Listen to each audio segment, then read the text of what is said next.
Autoridade, é virando o inimigo, atacando seu flanco, que se vencem as batalhas. Napoleão Bonaparte, de 1769 a 1821. Inverso. Na política, ocupar o flanco ao assumir uma posição semelhante à do outro lado, cooptar suas ideias para seus próprios propósitos, é uma manobra poderosa que o presidente Clinton usava com grande eficácia em suas triangulações com os republicanos. Isto não dá ao adversário nada para atacar, nenhum espaço para manobra. Mas permanecer muito tempo no flanco do adversário pode ter seu preço. O público, o verdadeiro flanco frágil de qualquer político, perde a noção do que o triangulador pretende, o que o distingue e a seu partido do adversário. Com o tempo isto pode ser perigoso. A polaridade, ver capítulo 1, criando a aparência de diferenças nítidas, é mais eficaz no longo prazo. Cuidado para não expor o flanco do adversário à custa de expor o seu. 19. Cerque o inimigo. A estratégia da aniquilação. As pessoas usarão qualquer tipo de brecha em suas defesas para atacar você. Então não as ofereça. O segredo é cercar seus adversários, criar implacável pressão sobre eles de todos os lados, dominar sua atenção e fechar o acesso ao mundo exterior. Ataque de forma imprevisível para criar uma sensação diáfana de vulnerabilidade. Finalmente, ao sentir que estão ficando indecisos, esmague sua força de vontade apertando o laço. O melhor envolvimento é o psicológico. Você cercou suas mentes. Os chifres das bestas. Em dezembro de 1878, os britânicos declararam guerra aos Zulus, a tribo guerreira da atual África do Sul.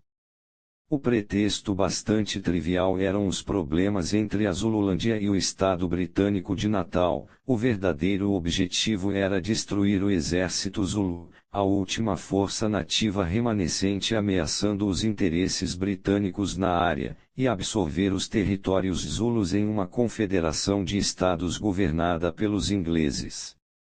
O comandante inglês, o tenente-coronel Chelmsford, traçou um plano para invadir a Zululândia com 3 colunas, a central apontando para a capital de Ulundi, o coração do reino.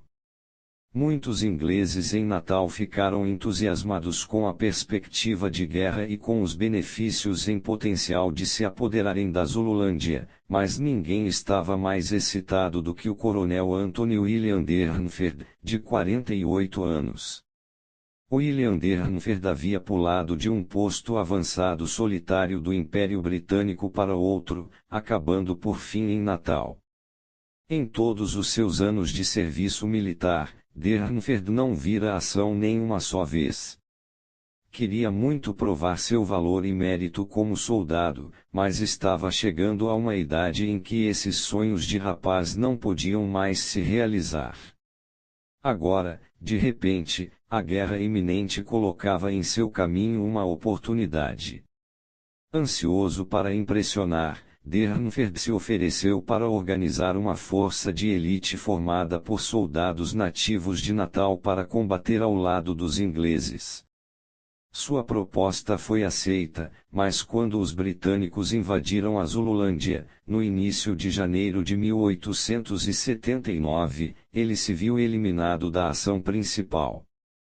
Lord Chelmsford não confiava nele, achando que sua fome de glória o tornava impetuoso. Também, para alguém sem experiência em batalhas, ele estava velho. Portanto, Durnford e sua companhia ficaram estacionados em Rorke's-Drift, na região oeste da Zululândia, para ajudar a monitorar as áreas de fronteira com Natal. Obediente mas amargurado, Durnford seguiu as ordens. Nos primeiros dias depois da invasão, os britânicos não conseguiam localizar o principal exército dos Zulus, só uns respingos de homens aqui e ali.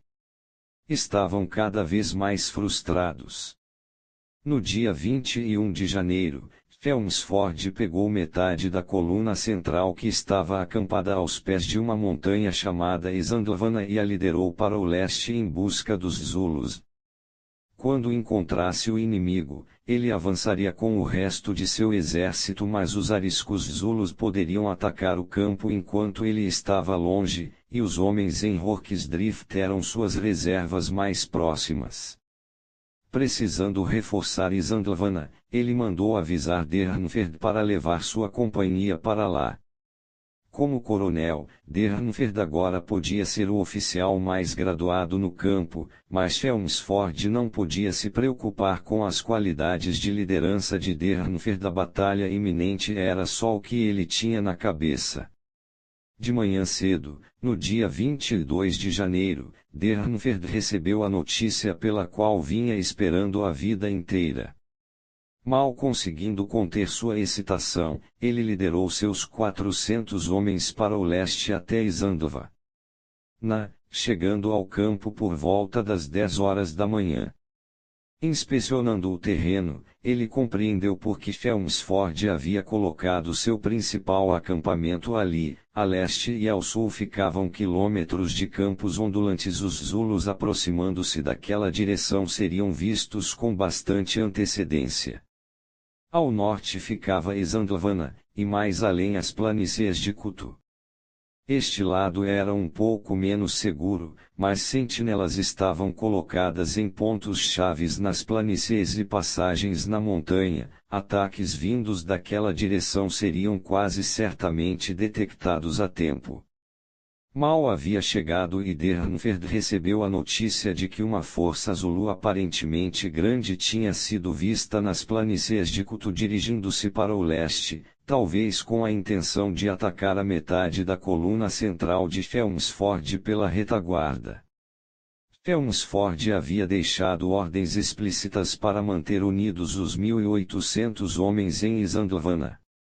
Em caso de ataque, eles tinham suficiente poder de fogo para derrotar todo o exército Zulu, desde que permanecessem concentrados e mantivessem suas linhas em ordem.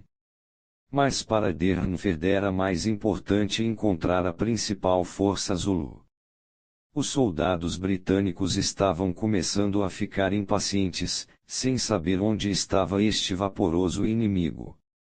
Os Zulus não tinham cavalaria e muitos lutavam com lanças. Uma vez descoberto o lugar onde se escondiam, o resto seria fácil. O armamento e a disciplina superiores dos soldados britânicos prevaleceriam.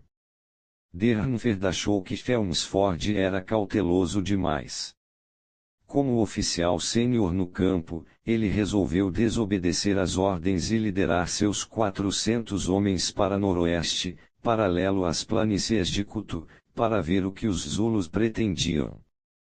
Conforme Dernfeld deixava o acampamento, uma sentinela nas planícies de Kutu viu alguns Zulus pastoreando gado a uns 6 quilômetros de distância. Perseguiu-os a cavalo, mas os Zulus desapareceram no ar cavalgando até o ponto onde haviam sumido. Ele parou o cavalo bem na hora. Lá embaixo havia uma ampla e profunda ravina, até onde sua vista alcançava, e em ambas as direções estavam os guerreiros Zulus totalmente paramentados para a guerra, com uma sinistra intensidade no olhar. Pareciam ter estado meditando sobre a iminente batalha. Por um segundo o cavaleiro ficou espantado demais para se mover, mas, quando centenas de lanças apontaram de repente para ele, deu meia volta e fugiu galopando. Os Zulus rapidamente se ergueram e começaram a escalar a ravina. Logo, as outras sentinelas nas planícies tiveram a mesma visão, uma ampla linha de Zulus enchendo o horizonte, uns 20.000 homens no total. Mesmo de longe, era evidente que se moviam em formação, cada extremidade da linha avançando no formato de um chifre. Os sentinelas foram logo avisar o acampamento de que os Zulus estavam chegando.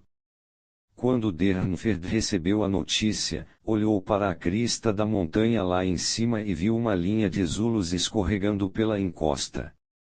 ele rapidamente formou seus próprios homens em linhas para combatê-los enquanto recuava para o acampamento. Os Zulus manobravam com incrível precisão. O que Dernfeld não podia ver era que os homens na ponta esquerda do chifre estavam se movendo pela vegetação alta em direção à retaguarda do acampamento, para se unir à outra ponta e fechar o cerco. Os Zulus diante de Dernfeld e seus homens pareciam brotar da terra, emergindo de trás das pedras ou da relva cada vez mais numerosos. Um nó formado por 5 ou 6 deles atacava de repente, atirando lanças ou disparando rifles, depois desaparecendo de novo na vegetação. Sempre que os britânicos paravam para recarregar, os Zulus avançavam mais para perto, ocasionalmente um alcançava as linhas de Dernfeld e estripava um soldado britânico com sua poderosa lança Zulu, que fazia um insuportável som de ventosa ao entrar e sair. Dernfeld conseguiu levar seus homens de volta para o acampamento. Os britânicos estavam secados, mas cerraram fileiras e dispararam, matando inúmeros Zulus e mantendo-os afastados. Foi como uma prática de tiro ao alvo, conforme Dernfeld havia previsto, seu armamento superior estava fazendo a diferença. Ele olhou em volta, o combate estava empatando e seus soldados reagiam com relativa confiança. Quase imperceptivelmente, entretanto, Dernfeld notou uma leve redução em sua fuzilaria. Os soldados estavam ficando sem munição e, no tempo que levaria para eles abrirem um novo caixote e recarregarem as armas, os Zulus apertariam o cerco e uma onda de medo se agitaria entre os homens pois, aqui e ali, um soldado nas linhas de frente ia ser empalado. Os Zulus lutavam com uma intensidade que os britânicos jamais tinham visto, avançando como se as balas não pudessem lhes causar nenhum dano, eles pareciam estar em transe. De repente, percebendo o momento crucial na batalha, os Zulus começaram a matraquear com as lanças nos escudos e a emitir seu grito de guerra, o Zutiu, era uma barulhada apavorante. Na extremidade norte do acampamento, um grupo de soldados britânicos cedeu só uns poucos, em pânico diante da visão e do som dos Zulus, agora apenas a alguns metros de distância, mas os Zulus entraram aos borbotões pela brecha. Como esperando a deixa, aqueles no círculo entre os dois chifres fizeram chover lanças sobre os britânicos, matando muitos e causando uma grande confusão em suas linhas. Vindo sabe-se lá de onde, uma força reserva avançou correndo, abrindo-se em leque em torno do círculo e dobrando seu poder esmagador. Dernfeld tentou manter a ordem, mas já era tarde, em questão de segundos, pânico. Agora era cada um por si. Dernfeld correu para uma brecha no cerco e tentou mantê-la aberta para que o resto de seus homens pudesse recuar para Roxdrift. Minutos depois ele foi empalado por uma lança Zulu. Em breve a batalha em Isandlwana terminava. Umas poucas centenas conseguiram escapar pela brecha que Dernfeld morreu protegendo, o restante, 1.400 homens, morreu. Depois de uma tão devastadora derrota, as forças britânicas retiraram-se rapidamente de Zululândia. Por enquanto, a guerra havia mesmo acabado, mas não como os britânicos esperavam. Interpretação. Meses depois da derrota em Isandlwana, os britânicos armaram uma invasão maior e finalmente venceram os Zulus. Mas a lição em Isandlwana permanece instrutiva, principalmente considerando-se a incrível discrepância tecnológica. O estilo de combate dos Zulus havia sido aperfeiçoado no início do século XIX pelo rei Shaka Zulu que, na década de 1820, transformara o que antes era uma tribo relativamente insignificante na maior força de combate da região. Shaka inventou a lança Zulu, pesada e com a lâmina larga, a assegai, que era tão devastadora em batalha. Ele impôs uma rigorosa disciplina, treinando os Zulus para avançarem e cercarem seus inimigos com a precisão de uma máquina. O círculo era extremamente importante na cultura Zulu como um símbolo de sua unidade nacional, um tema em seu artesanato, e seu padrão dominante na guerra. Os Zulus não podiam combater por longos períodos, visto que sua cultura exigia prolongados rituais de purificação depois do derramamento de sangue em batalha. Durante estes rituais eles ficavam totalmente vulneráveis ao ataque e nenhum Zulu podia lutar de novo, ou mesmo voltar para a tribo, enquanto não estivesse purificado. O custo para manter em campo o imenso exército Zulu também era alto. Uma vez mobilizado, portanto, o exército não só tinha de derrotar seus inimigos em batalha como precisava aniquilar até o último deles, eliminando a possibilidade de um contra-ataque durante o período vulnerável de purificação e permitindo uma rápida desmobilização. O cerco era o método dos Zulus para conseguir este tipo total de vitória. Antes de qualquer batalha, os Zulus exploravam o terreno para encontrar onde se esconder.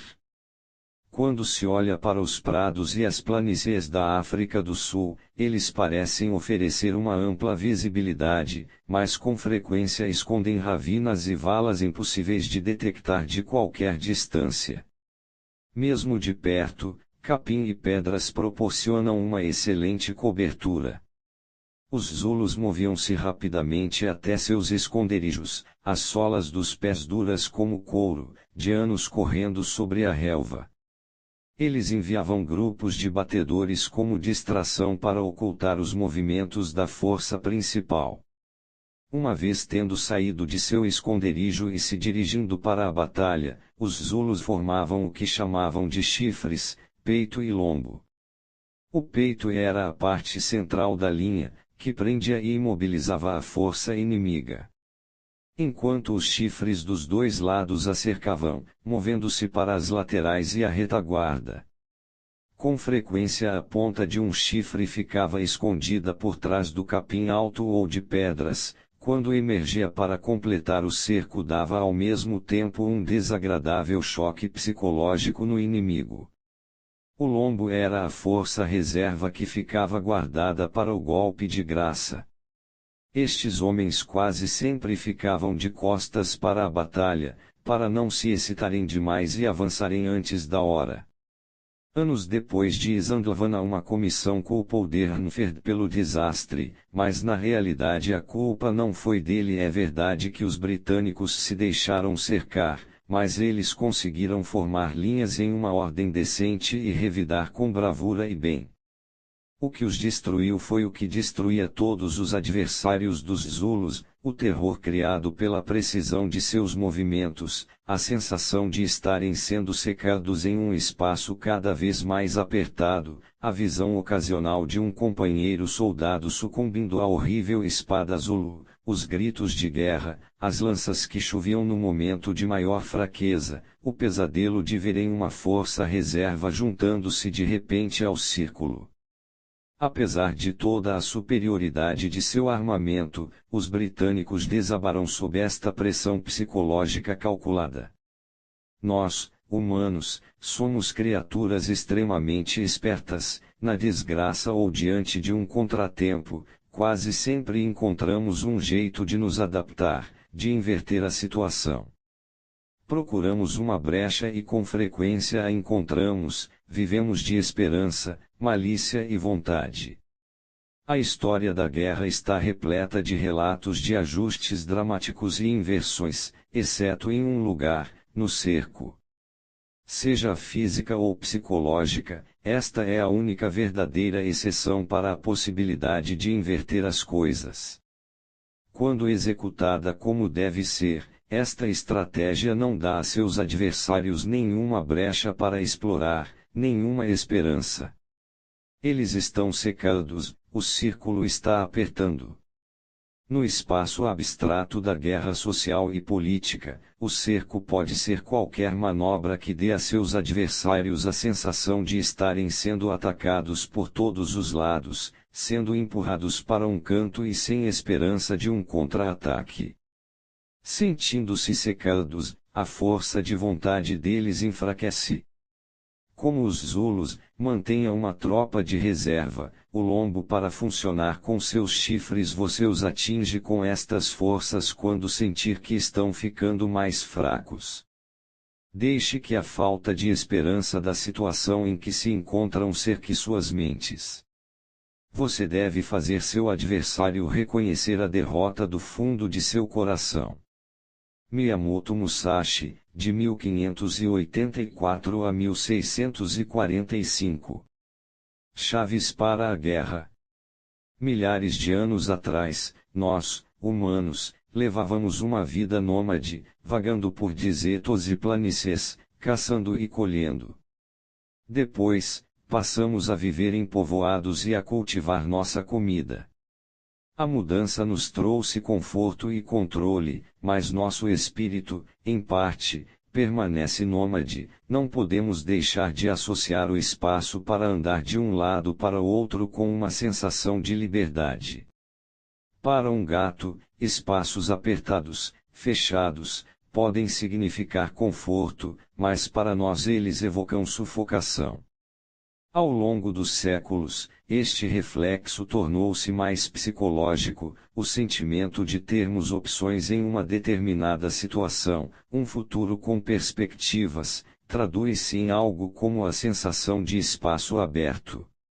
Nossas mentes se alimentam da sensação de que existem possibilidade e espaço estratégico para manobra.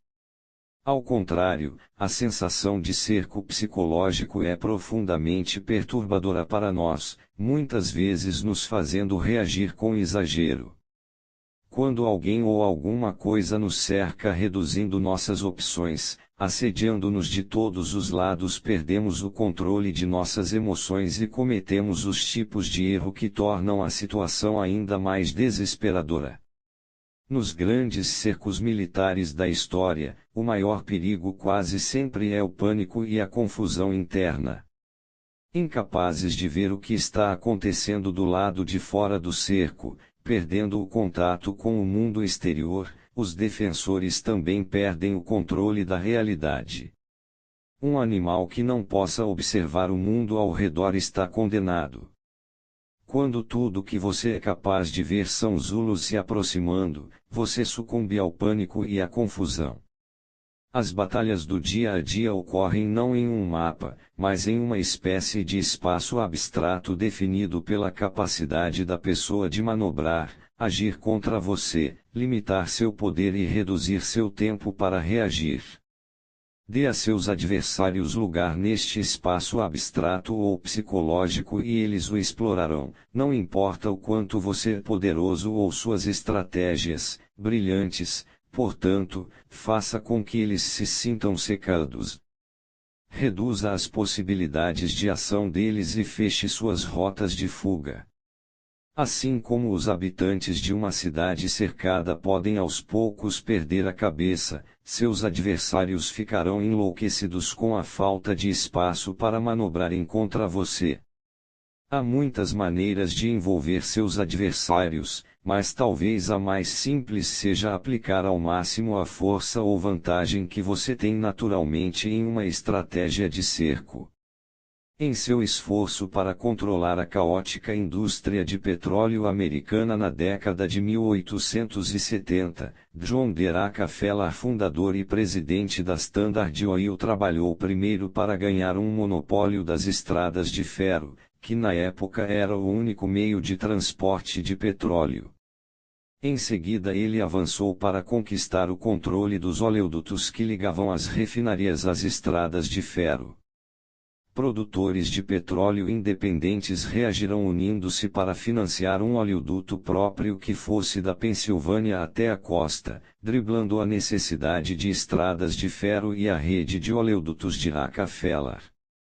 Ele tentou comprar as terras que ficavam no caminho do projeto, a cargo de uma construtora chamada Tidewater, mas seus adversários o cercaram, construindo um oleoduto em zigue-zague até o mar. Rockefeller estava diante de um clássico paradigma na guerra. Um inimigo motivado estava utilizando cada brecha em suas defesas para evitar ser controlado por ele, adaptando-se e aprendendo enquanto isso. A solução que ele encontrou foi uma manobra de envolvimento. Primeiro, Rockefeller construiu seu próprio oleoduto até o mar, maior do que o da Tidewater. Em seguida, iniciou uma campanha para comprar ações daquela empresa, obtendo um interesse minoritário nela e trabalhando pelo lado de dentro para arruinar seu crédito e causar dissensão. Ele iniciou uma guerra de preços, minando o interesse pelo oleoduto Tidewater. E comprou as refinarias antes que pudessem se tornar clientes da Tidewater. Em 1882, seu cerco estava completo. A Tidewater foi obrigada a elaborar um acordo que dava à Standard Oil ainda mais controle sobre o embarque de petróleo do que tinha antes desta guerra. O método de Rockefeller foi criar uma implacável pressão de todas as direções possíveis. O resultado foi confusão por parte dos produtores de petróleo independentes. Eles não sabiam dizer até onde ia o controle dele, mas parecia enorme. Eles ainda tinham opções no ponto em que se renderam, mas estavam esgotados e acreditando que lutar era inútil. O envolvimento da Tidewater se tornou possível pelos imensos recursos à disposição de Rockefeller, mas ele os usou não só de uma forma prática como psicologicamente, gerando uma impressão de si mesmo como um inimigo implacável que não deixaria brechas por onde o inimigo pudesse se esgueirar. Ele venceu não apenas pelo dinheiro que gastou, mas pelo uso que fez de seus recursos para criar pressão psicológica. Para cercar seus inimigos, você deve usar o que tiver em abundância. Se você tem um grande exército, use-o para criar a aparência de que suas forças estão por toda a parte, uma pressão envolvente. Foi assim que Toussaint Louverture acabou com a escravidão no que hoje é o Haiti, no final do século XVIII, e libertou a ilha da França. Ele usou seu numeroso exército para criar a sensação entre os brancos na ilha de estarem irremediavelmente cercados por uma força hostil. Nenhuma minoria consegue suportar por muito tempo essa sensação. Lembre-se, o poder do cerco é basicamente psicológico. Fazer o adversário sentir-se vulnerável a ataques de muitos lados é tão bom quanto cercá-los fisicamente. Na seita Ismailite, durante os séculos XI e XII depois de Cristo, um grupo, mais tarde conhecido como os assassinos, desenvolveu a estratégia de matar líderes islâmicos importantes que haviam tentado perseguir a seita. O método deles era infiltrar um assassino no círculo íntimo do alvo, talvez até ingressando em sua guarda pessoal. Pacientes e capazes, os assassinos conseguiram ao longo dos anos infundir o medo de que podiam atacar a qualquer hora e qualquer pessoa. Nenhum califa ou vizir se sentia seguro. A técnica foi uma obra-prima de economia, pois, no final, os assassinos na verdade mataram um bocado de gente, mas a ameaça que eles representavam deu aos ismaelis um grande poder político. Uns poucos golpes na hora certa para fazer seus inimigos se sentirem vulneráveis de múltiplas maneiras e de múltiplas direções fará o mesmo para você. Com frequência, na verdade, menos é mais neste caso, golpes em demasia lhe darão uma forma, e uma personalidade algo a que o outro pode reagir e desenvolver uma estratégia de combate. Em vez disso, pareça vaporoso.